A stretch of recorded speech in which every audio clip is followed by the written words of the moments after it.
Alors ce mouvement aujourd'hui, il part de plusieurs thématiques en fait. Donc les problématiques de chômage, donc d'emploi, les problématiques de salaire. Aujourd'hui, c'est de plus en plus difficile de boucler les fins de mois. On voit qu'il y a des milliards qui ont alimenté les poches des actionnaires et des dirigeants d'entreprise. Et à côté, pour les salariés, il n'y a rien du tout.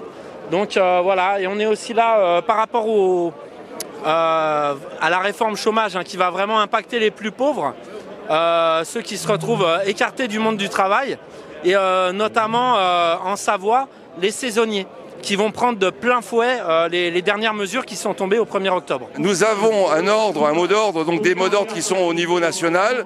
Donc les confédérations vont se réunir à la suite des mouvements qui auront lieu aujourd'hui et ils décideront donc de la suite à donner. Pour autant, ça ne nous empêche pas, nous, au niveau du département, donc d'engager donc de nouvelles manifestations, de nouveaux rassemblements. Il suffit que les unions départementales se réunissent ici en Savoie et on peut décider indépendamment de ce qui se fait au niveau national, mais bien entendu, lorsque les décisions sont prises au niveau confédéral, il y a un suivi sur tout le territoire français et ça amène beaucoup plus de monde. Ce que nous demandons concrètement, c'est l'arrêt d'un certain nombre de réformes, notamment la réforme des retraites qui revient à nouveau sur le tapis, la réforme aussi de de la protection sociale et de l'allocation chômage.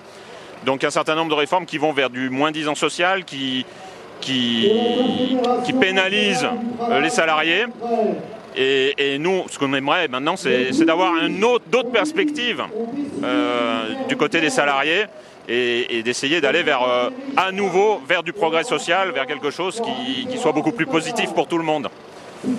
Et dans ce combat, du côté de la FSU, il y a une place particulière sur les services publics, évidemment, puisque nous syndiquons dans les services publics, et ces services publics ont un rôle essentiel dans notre société, et toutes les réformes qui sont mises en place par ce gouvernement sont en train de casser ce rôle essentiel des services publics. C'est la première grande mobilisation interprofessionnelle de l'année.